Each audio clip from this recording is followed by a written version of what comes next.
Taylor Swift's Midnight breaking records, moving more than 1 million units in a week, and she did it in 3 days. Full Taylor takeover. The phenomenon that is Taylor Swift. Another record. Taylor Swift's Eras Tour is on track to become the highest grossing tour of all time.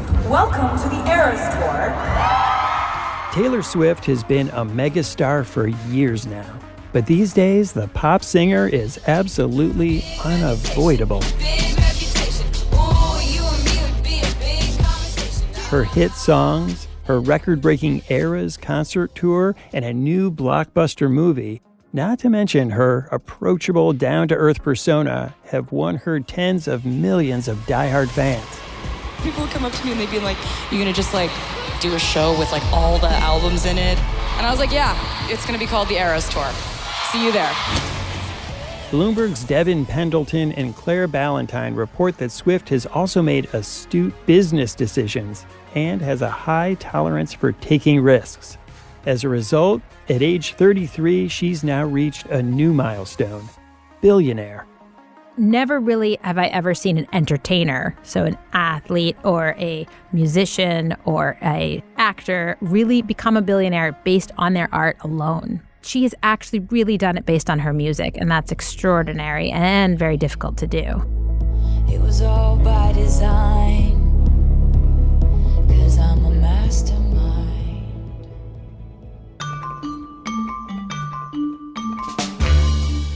I'm Wes Kosova.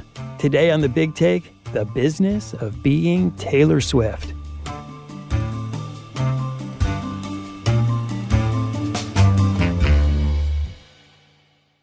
Devon, Claire, obviously this was like the summer of Taylor Swift. But Devon, why did you want to go find out how much she's worth? Taylor was everywhere this summer. She's been around for a while, but all of a sudden, it was just this incredibly epic moment. I don't think in my lifetime I've ever been as close to living in a monoculture as this summer. And of course, you know, as living, I tabulate how much people are worth. So of course, we're all curious. I'm thinking, like, how much has she made from this? She's got to be a billionaire. And no, didn't seem like anyone had declared she was a billionaire. But surely the Eras Tour, which is just this mega hit this summer, has pushed her over the edge. So we got to crunching some numbers, and turned out that the Taylor Swift economy universe was incredibly vast and way more complex than I had any idea. And I remember when we first started this project, didn't you initially think she was almost a billionaire, but not quite? So then it was really fun as the reporting went on to see, oh, she's crossed that mark. Yeah, and it was exactly that. Like the Eras Tour, we started out, I think, as a placeholder saying Taylor Swift, high 9 figures. And then all of a sudden thinking, oh my gosh, no, she's done it. Like, ring the gong. We're here. And I'd really like to get into all the different things that combine to really push her over the top. But you also write that for a musician, even one as fabulously successful as she is, reaching $1 billion is not easy and pretty unusual. Yes, it really is. And I've been covering billionaires and super rich people for 16 years, and never really have I ever seen an entertainer, so an athlete or a musician or a actor, really become a billionaire based on their art alone. Like when they have done it, it's usually been because of a business venture, a terrific fragrance deal, or done a property branding thing. But she has actually really done it based on her music, and that's extraordinary and very difficult to do. Claire, we started talking about the Eras Tour, which is the thing I think people are most aware of right now. Just how big was Eras for Taylor Swift? So the Eras Tour came about post-pandemic. There was so much demand for concerts. And during the pandemic, when everything was shut down, she released 4 albums in 2020 and 2021, and then came out with a brand new album, Midnights, last year. And she really capitalized on this moment where people had this demand for live music. And, you know, she could have done this tour for just her most recent albums, for, you know, the ones that hadn't gotten the whole, you know, rollout in a world not under lockdown. But instead, she sort of chose to make this a celebration of her entire catalog and career. And that sort of created this huge cultural moment that we saw this summer. Not only did she have all these concerts, but these concerts were in stadiums, massive stadiums, like football stadiums. All right, Atlanta, Georgia! And that is also remarkable because she packed these stadiums. I mean, they were all sold out, and it's really just a tiny kind of sliver of musicians who can fill a stadium. It's kind of like this very elite group of people. People were paying so much money to go to these concerts. It was unbelievable. Yeah, so the shows were $254 on average, but many people paid so much more than that because of the resale market. There's obviously tiered seating. So, I mean, sky's the limit. I don't know exactly who paid the most, but in tens of thousands of dollars easily. And I thought one thing that she did that was so smart in these tours is, so she had the list of songs that she would play at each show. And of course, the fans quickly picked up on that and it was published, you know, the set list. But at each show, she had a surprise song or a couple of surprise songs. And that could be anything from her entire catalog of music. And so I thought that was so smart because it added this element of surprise to each show. And, you know, I've heard people talking about, you know, the different concerts that they went to this summer. And the thing people ask is they were like, what was your surprise song? So, Devon, when you add it all up, what was this giant spectacle, the Eras Tour, really worth? We estimated that so far the tour has brought in over $700 million.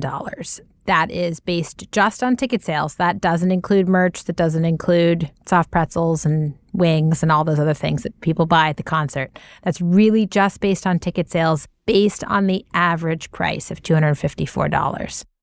And so the actual value, sort of the knock-on economic effect, is actually a whole lot larger than that. Yeah, Bloomberg Economics estimates that just this North American leg of the tour contributed $4.3 billion to GDP, which is tremendous. We saw hotel revenues at some of these cities just go through the roof, you know, going out to restaurants when they're traveling. It was a big item for summer travel this year. You saw a lot of the cities that really were seeing huge benefits of her being there, and they wanted her there and were able just to capitalize on that to really boost their local economies. And one of the things you write, which really stood out, was this idea that it caused such an economic ripple wherever it went that the Federal Reserve started watching these sales as an economic indicator. Yeah, I think that for them, it was a pretty notable point that so many people had the money to pay for these tickets. It's pretty incredible that people would have enough money to go out and do that. It was a sign of the consumer strength, and I think that's what they were really looking for this summer. You know, Taylor, and in addition, Beyonce, and of course there's the Barbie movie and Oppenheimer and some of these major blockbusters that people were going out and spending on this summer, and it really showed that people just felt secure enough in their economic situations to go out and spend money on these tours. Devon, the Eras Tour was kind of the big centerpiece attraction that I think a lot of people see. But you also write that behind the scenes, Taylor Swift has been very savvy at building a business around her persona, her music, and like the whole Taylor Swift ecosystem is really what also drives this increase in her wealth. She has. Where we are looking backwards, you can really see how savvy she's been from a pretty young age. I guess one of the sort of watershed moments would be back in 2015, I think it was. Spotify was picking up a lot of traction. It was where most people were turning to get their music, Spotify and other streaming services. And she yanked all of her music off of it in protest of what she said was unfair compensation, saying basically, this is my art. You're not putting a proper value on my art. She tells Yahoo Music this morning Spotify felt like an experiment, and she's not willing to contribute her life's work to an experiment.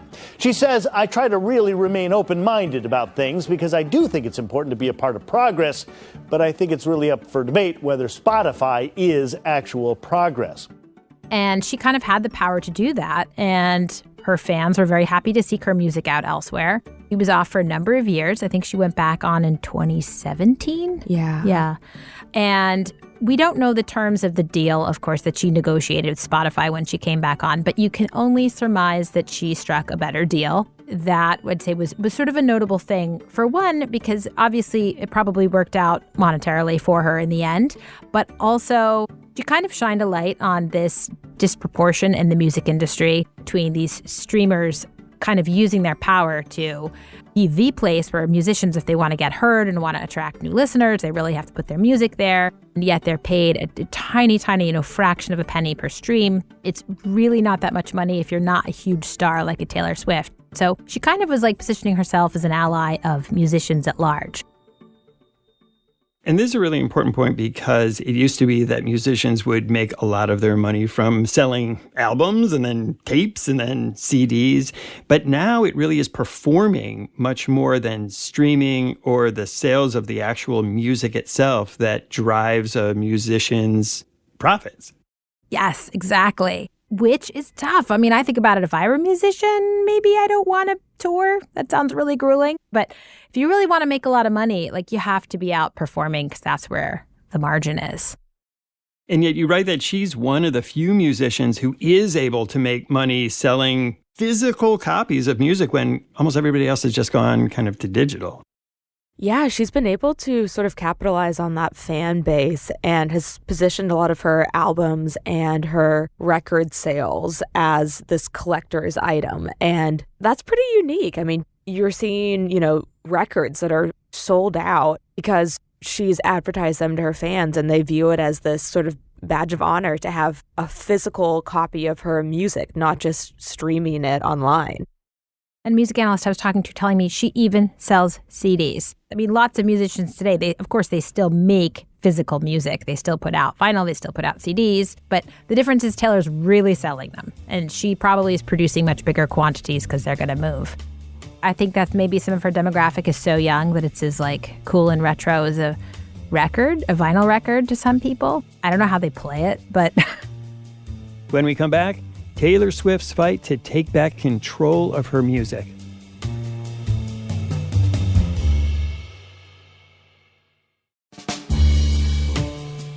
The other really big thing that Taylor Swift did that you write about was to take back control of her own music catalog.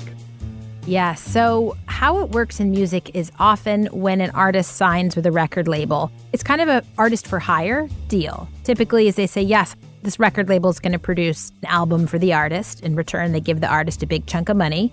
And the record label gets to keep what they call usually the master's rights to the music, which is the copyright to the actual music recording. So the actual music that they make, the songs that go on an album, the record label keeps. So that means if the songs are played in the future in a public setting, or if they're used in a commercial, or if they're streamed on Spotify, they get a good, healthy royalty stream down the road. So that was the deal Taylor Swift had for her first 6 albums. It was for a record label called Big Machine, which is based in Nashville. And they really kind of took a chance on her. I mean, she was like 14 years old when she signed with them. And she was with them for 6 years and then she left. She basically went independent and the record label was sold. The record label's biggest asset by far was the masters to Taylor Swift's albums. And then ultimately, a few years later, Taylor Swift's masters itself was sold again. And there was, some drama to these sales because it involved a former manager of hers who she had a tricky relationship with. But it meant that Taylor Swift didn't have control of her masters. She basically didn't own that music essentially anymore. She did have some rights to it because she wrote the songs, but she didn't have like the big, meaty, really valuable rights that are known as the masters. And she really was very public about how upset she was that she lost control of these rights, that it was her music and it was really hard to see it sold twice. And that she said she did not have an opportunity to buy those rights, even though she wanted to. That was really what she wanted more than anything else. So she said what she was going to do was re-record all of those albums and re-record them so that she would own the rights now. Now, could you re-record? Oh, yeah. Might you do that? Oh, yeah. That's a plan? Yeah, absolutely. And that was a really bold thing to do. First of all, it's very hard to re-record a song and make it sound exactly like the original, especially when you consider she's 33 now. She was a teenager when she did some of these songs. Also, I mean, it's risky. It basically means that, yes, she's going to have the masters, but there's another version of these songs out there. So how valuable are her masters going to be? And that's kind of where the power of Taylor's fan base comes in. So she's 4 albums in of the 6 total she's going to do. And she's calling these new versions, parentheses, Taylor's version. And it's not hard to imagine that the fans, her millions and millions of passionate fans, they want to listen to Taylor's version because Taylor's done a really good job of vilifying how it all went down with her first 6 albums. Taylor Swift keeps on making music history. Her latest album, Speak Now, Taylor's Version, debuted at #1 on Billboard's album charts this week. No big surprise here, right? That gives her 4 albums in the top 10 at the same time. That's like Beatles-esque. It's pretty amazing. Yeah, Swift is. And Claire, a lot of these millions and millions of passionate fans who are buying Taylor's version also own the original version, so she's getting double the sales on some of these albums. Yeah, I mean, it's pretty incredible, and she's not just re-recording the initial albums like an identical version. She's also adding some of these songs that were cut. So in some cases, she's adding 10 or more additional songs that people haven't heard before to each album. So it's almost like you're getting a better version of these albums that you loved from, 10 years ago. And you're also getting new music from that era that you hadn't heard before. In addition to that, obviously, she's used, records and other merch, and there are all these accessories you can get with the release of a new re-recording. And the fan base, of course, just will buy anything that she puts out. And Devon, when you add all that up, do we know what her new Taylor's version albums are actually worth? So it's conjecture. For sure, like everything, that's a private asset. But we have some interesting comparable transactions to look at because it's been more common in the past few years for musicians to sell their catalogs. Their catalog is basically the rights to their music that they own. So they're going to have a piece to their music rights, and they've been selling it. So we've seen Bruce Springsteen sold his catalog for $550 million a couple of years ago. Just a couple weeks ago, Katy Perry sold hers for a reported $225 million. So what would Taylor Swift's be worth? So we'd have to kind of look at her full body of work and know that for the Taylor's version, there's kind of a duplicate set out there floating around, which is going to dilute slightly. But I think that dilution's going to become, almost not a thing in the future because the Taylor's version is going to dominate. And she also has the albums that she recorded after she left Big Machine, including Midnights and some others. So altogether, we got a range. Some people said it could be worth up to $1 billion, her catalog, like at the most sort of bullish. Other people said more like, 400, 500 million. So I think 400, 500 million is what we went for our official net worth analysis, with sort of the caveat that it could be worth much more. And one of the reasons that it could be worth much more is that Taylor Swift, A, has just this huge passionate fan base who are going to follow her through her career. And B, Taylor Swift is 33, so she has so much. She's calling this tour her Eras Tour, but there's so many more eras to come. It's funny whenever, there's a report of a Taylor Swift breakup or a new relationship, all the fans just are thinking, oh yeah, we've got lots of albums to come from this. She'll take inspiration from this breakup. And, with her new relationship with NFL star Travis Kelce, all the fans are thinking, oh yeah, we're going to get new music from this era as well. Yeah, some material. You're right that just the attention of that new relationship has also had huge sales effects.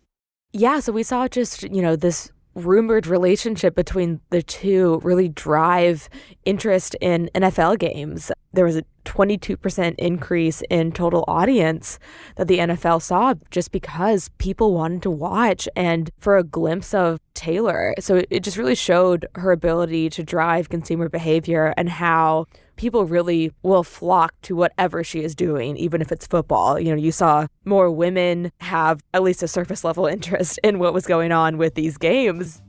Sales of his jersey increased 400% because people were suddenly, interested in that aspect because of his relationship with Taylor. So it was pretty remarkable. And I will say the NFL really did capitalize on that too. They were showing her constantly in some of these games. And, I think they realized as well that, this is a way for them to boost their audience too. So it sort of was a mutually beneficial partnership between the two of them. After the break, the inner workings of Taylor Swift, Inc.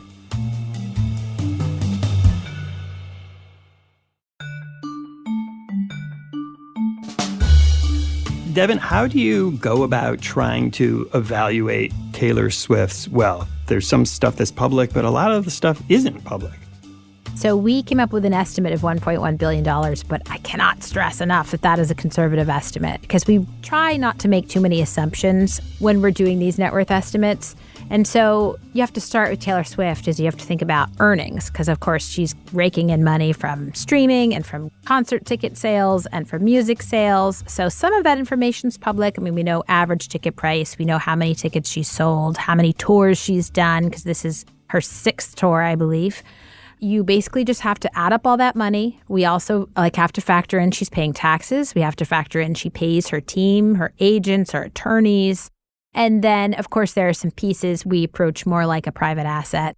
Her real estate is quite significant. She's built up that, and we can definitely put a value on that. And also the music catalog, which is an increasingly really important discrete asset for musicians. So there was the exercise of trying to figure out how much would someone pay for that if she were to sell it. It is a small, I think, tightly managed little organization, but I'd say very serious about what it does. So one interesting thing is that she has, it looks like a number of LLCs. It seems to be 10, and we think it's 10 because her father, Scott Swift, is a longtime registered investment advisor with Merrill Lynch. And he started in Wyomissing, Pennsylvania, which is where Taylor Swift was from. The family moved to Nashville. And we've seen in these filings from the Securities and Exchange Commission, which if you're a registered investment advisor, you have to file with them, that her dad also helps oversee 10 LLCs, which are affiliated with different parts of her business or her holdings. Some of these LLCs oversee properties she owns. She has some really lovely properties in Beverly Hills and in Rhode Island. Altogether, they're worth $110 million. One of them manages 2 private jets. One of them owns an airplane hangar. One of them, which I think is very important, owns a merchandising business. And obviously, merchandising, such an important part of her business that brings in a huge amount of revenue at these concerts and then also just through her own website. He also helps oversee a copyright-related business. We don't have a lot of visibility into that, but she has all of these really catchy, famous lyrics. They are known to kind of police the use of these lyrics and songs quite rigorously. And I think it really just speaks to how she's kept it very in-house. I mean, she's had her dad really help to drive this. It also speaks to she's obviously worked very hard for her career and has been tremendously successful. But, you know, she didn't start from absolutely nowhere. She did have a little guidance on the way. And I think that really set the foundation for her to be so lucrative later on. You know, we've seen a lot of musicians have missteps, but because it's so tightly controlled, and I think she had her dad to advise her on a lot of these things, that sort of helped build the basis for this, you know, hugely profitable career later on. And another thing you write about is that she's not just selling things to her fans, selling music. It's that she has developed this way of speaking to them directly through social media and other platforms in a way that previous big artists were not able to do. Yeah, so Taylor Swift is a digital native. I mean, she grew up in a time where communicating on the internet through social media was completely normal, and it's what you did. Being, you know, a little bit confessional was a very normal and appropriate way to engage with people. And she has done a great job kind of finding a voice that has really spoken to her fans, that treads this line between being private enough, but also open and seeming like a friend. And I think that's really ingrained her into the hearts of so many people. You know, it was just this incredible, successful and talented artist, but who also feels like someone I could know and someone whose relationships I know, and I hear about her heartache and I know about her backstory. And that has been really powerful and unique. Like, you can't really imagine Michael Jackson having that relationship with his fans, or definitely not Madonna. You know, really different kind of megastar fan relationship. I mean, I think she's tremendously relatable in a lot of ways. I mean, we've seen her catalog her relationships and breakups in all of these songs since she was 16. And people feel like they've grown up with her through these various life events that she's gone through and then written about in her songs so transparently. So people really do feel like they know her, which of course can be a double-edged sword. You know, people think they know a lot about her life and who knows what's actually true and what's not. But regardless, people really do feel like they have this inside look into her life and what she's going through. And that just makes her so much more relatable to them.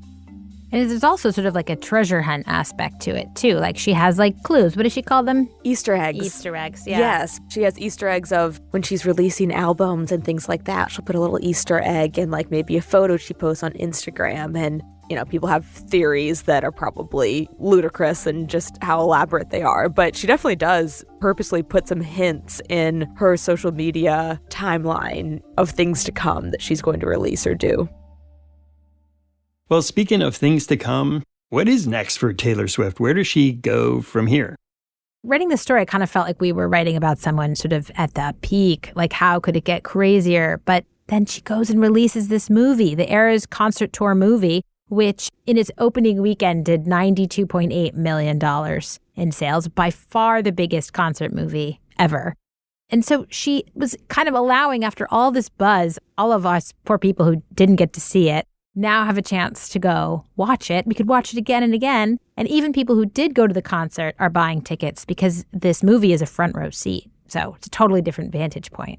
And I think she's just got a really long career ahead of her. And we've already seen this really interesting transformation from country to pop country to really pop star. So, you know, she could take it in all sorts of really different directions going forward. And Claire, the Eras Tour itself now is going on the road again. Yeah, she has a whole international leg of the tour coming up and, you know, likely going to do tremendous ticket sales and merch sales there. So she has a lot to go in terms of profits coming up just from this upcoming leg of her tour. And I know at least one person who's going to be seeing her in tour overseas. Yes, I'm actually going to France to see her. My friend was able to get us tickets at a more reasonable price than we could in the U.S. So it's going to be really fun. And also, I think just shows, you know, I'm not the only person doing this. People are traveling distances to see her shows internationally. So she does have a lot to come just with this tour. Take me with you. Devon, Claire, thanks so much for coming on the show. Thank you. Thank you. Thanks for listening to us here at The Big Take. It's a daily podcast from Bloomberg and iHeartRadio. For more shows from iHeartRadio, visit the iHeartRadio app, Apple Podcasts, or wherever you listen. And we'd love to hear from you. Email us questions or comments to bigtake@bloomberg.net. The supervising producer of The Big Take is Vicky Vergolino. Our senior producer is Catherine Fink. Our producers are Michael Falero and Mo Barrow. Hilda Garcia is our engineer. Our original music was composed by Leo Sidran. I'm Wes Kosova. We'll be back on Monday with another Big Take. Have a great weekend.